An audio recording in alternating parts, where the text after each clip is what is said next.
You say something, and it can just be a little small thing that seems insignificant, but it kind of reveals things and people read into them in such a way that kind of clues them off and lets them think, hey, what else did he mean by this? And this is the perfect example of something like that happening. This is so funny because really the thing that has so many fans talking, the question RPG site asked, tell us a little about yourself and what do you do at Square Enix? Very simple question. Most people would not like...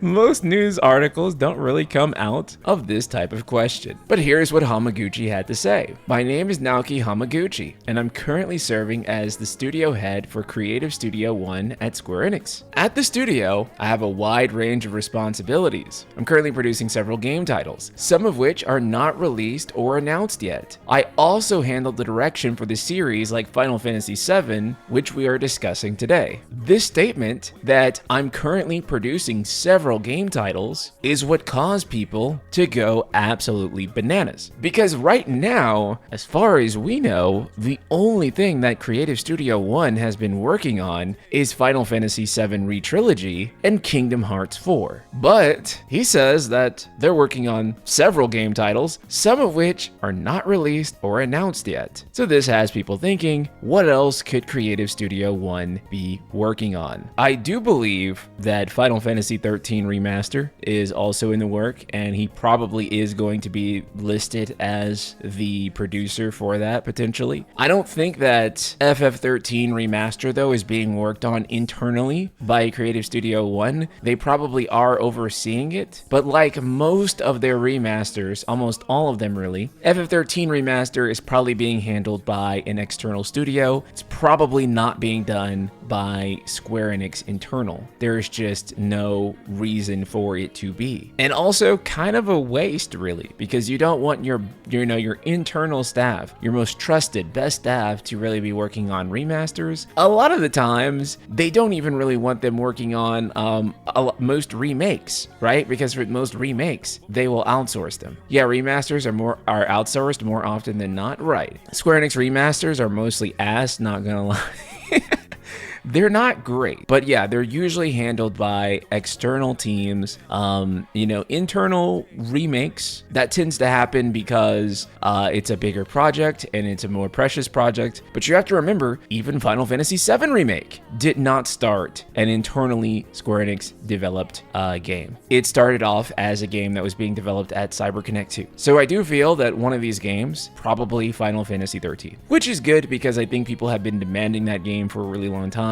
Also, all of the Final Fantasy games will finally be playable on modern hardware once that happens, assuming that modern hardware is not an Xbox or a PC, because those can already play, ironically, all the FF games. But PlayStation can't, despite their exclusivity and the general fan preference for PlayStation currently cannot do that. Now, this also being said, it sparked a lot of discussion on who is working on Final Fantasy XVII. And I do believe strongly, I could be wrong, keep in mind, I am not infallible. I just make educated guesses based on the information, the facts that are presented to us, and where I think things are going to head. But I do believe that Naoki Hamaguchi, or at the very least Creative Studio 1, are the ones working on Final Fantasy XVII. Now I know what you're going to say. How could they be working on Final Fantasy XVII? Creative Studio 1, at least their Final Fantasy team, dedicated Final Fantasy team, is currently working on the 7 Retrilogy. Here's the thing. For a while now, this team has had a 2-game pipeline. Essentially, when the current game that they're working on is close to being finished, they are already cycling team members on to the next thing, and they're beginning pre-planning for the next project. A perfect example of this, Rebirth, being in its planning and pre-production, while Remake Remake was in development. A lot of people just focus on the quote about how they developed Final Fantasy VII Rebirth in 3 years, from like 2021 all the way to 2024, and that is true. However, if you know anything about game development, a lot of stuff has to happen before actual development begins. Pre-production, the conceptualization of the game. Those things take a few years. So it's not even just, oh, it takes years to develop a game. It takes years to even come up with a plan, develop a game. Here is the thing. Back in 2019, I hate, oh God. Okay, the way this is cropped, oh my God, even when you zoom, okay, I can't fix it. But we'll just run with it like this. Back in 2019, June 2019, when Final Fantasy VII Remake was being shown off, even back then, Kitase had said, while the development team finishes the first game in the project, we are continuing to plan and outline the overall volume of content for the second. Due to the work already done on the first game, we anticipate the development of the second game to be more efficient. We have our own internal schedule and plan, but for now, we'd like to focus on information on the first game in the project. So they were already planning Final Fantasy VII Rebirth during the development of Final Fantasy VII, and this comes again straight from Kitase in 2022. So essentially, they have a system already in place in Creative Studio 1 that as the first project that they're working on begins to conclude, they are already cycling teammates on to the next project to begin pre-production and planning. It would then make sense to me that they have already done that or have already begun doing that for Final Fantasy XVII. This is also not unprecedented. When Final Fantasy XV was in its last year of development, that means 2015, a year before Final Fantasy XV even came out. So 2015, they were already beginning work on Final Fantasy XVI. I see no reason that they would stop that pattern here. There is also another pattern that is incredibly important and we have to look at. No two Final Fantasy games since Final Fantasy VII and VIII have been developed by the same team. Ever since Final Fantasy VIII and IX, Final Fantasy games have transitioned between two different teams.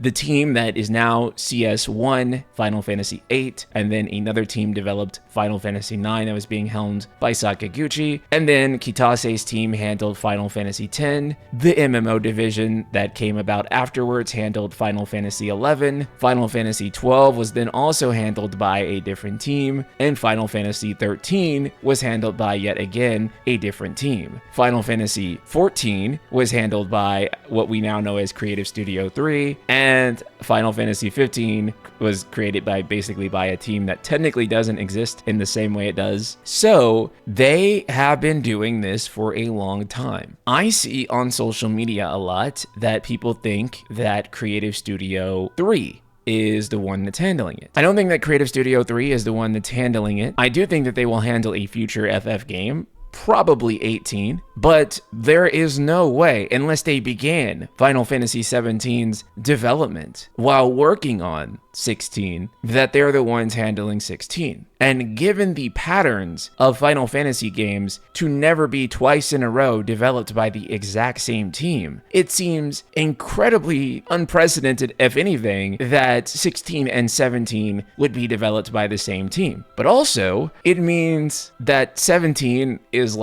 not just like a 2030 game, but probably further than that, because almost all of their team was still working on delivering 16. Now, maybe CS3 set up, a similar pipeline, lets them work on those two games at the same time, but also Yoshida has more or less said himself that the game that he wants to work on next is an MMO that is not related to Final Fantasy. He's also said that he just wants to work on a new online game in general. He said multiple different things in interviews, and I would think that he probably would want to work on that rather than wanting to work on 17 immediately after working on 16. So Nomura says, remember this is in 2022, that the development of Rebirth has been progressing rapidly since we adopted a new development structure. A title of this scale, which everything is interconnected before production begins, is truly rare. In fact, some development has already begun on the third title. This is all the way back in 2022. All the way back in 2022. 2022, they were saying that Final Fantasy VII Remake 3, we're assuming that it's going to be called, was in development. This is 2 years before Rebirth released.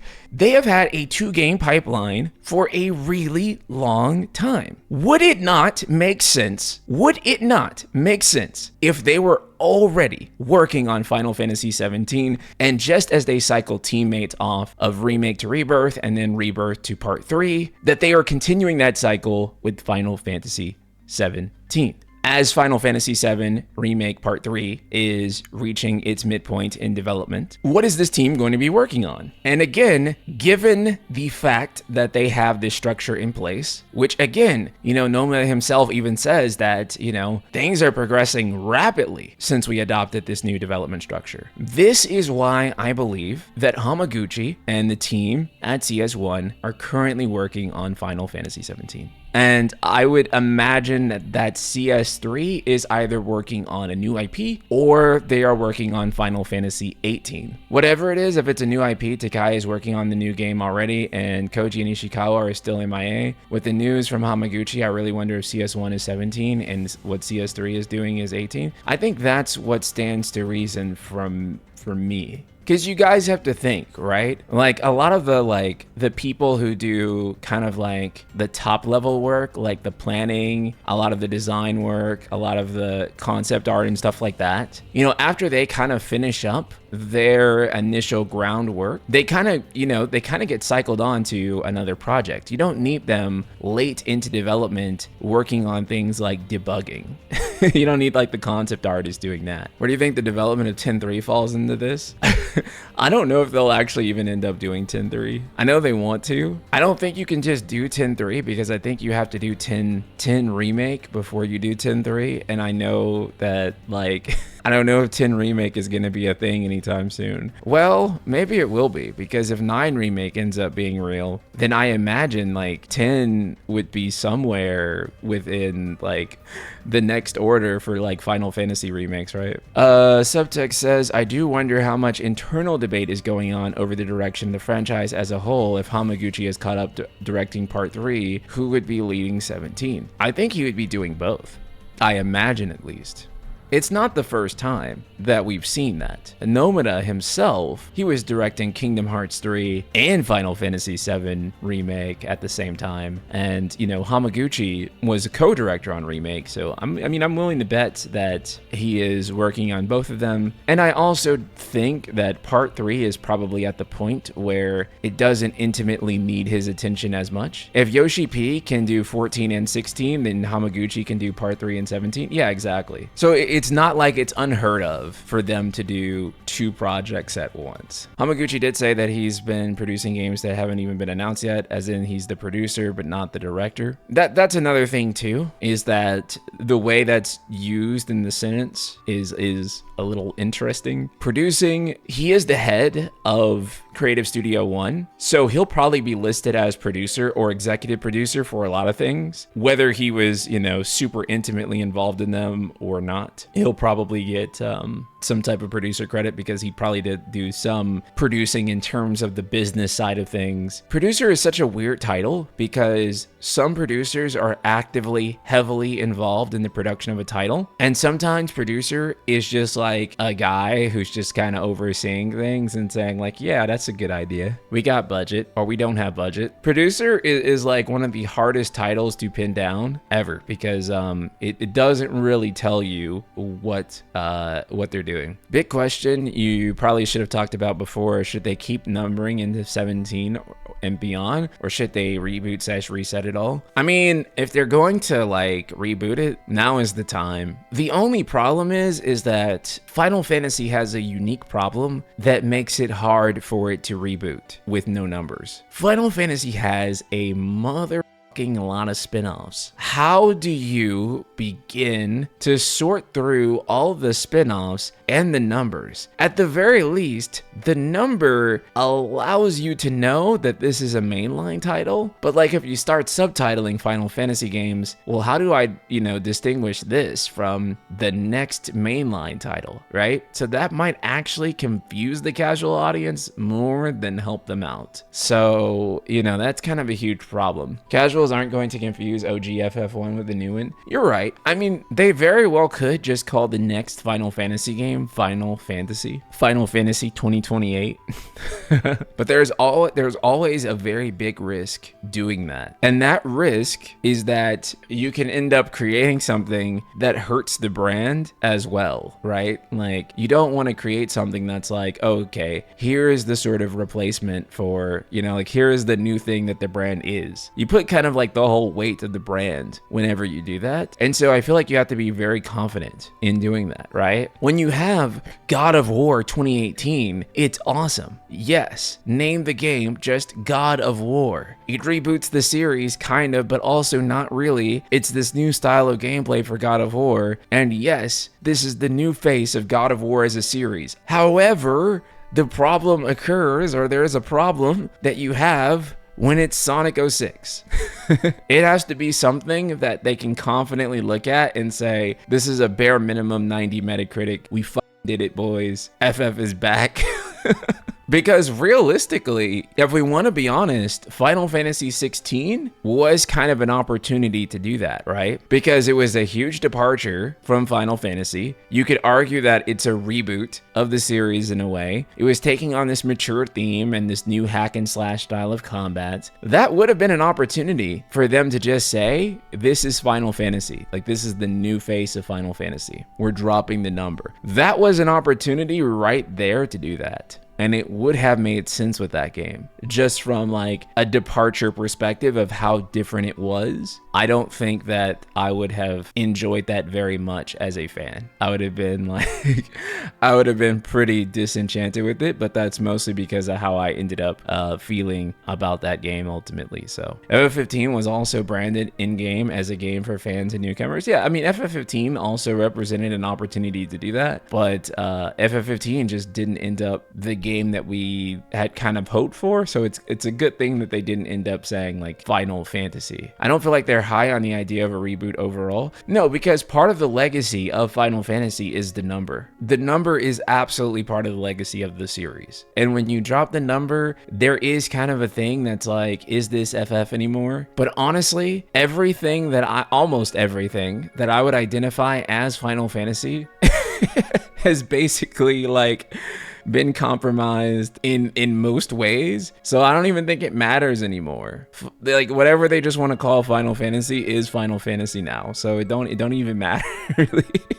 Does it matter? Is it like, I mean, whatever happens, people will just say Final Fantasy is the vibe. But even when the vibe changes, they're like, well, it's still Final Fantasy. So it doesn't even matter. But you said that will put people off, so they are in a lose-lose situation. Well, I don't know. Final Fantasy 15 was a 10 million seller, right? So 15, all they did was add 1 with 16, right? So I don't know. Can't they keep the number for some games and still make other games under the FF umbrella without the number? I think they just have to stop at FF30, right?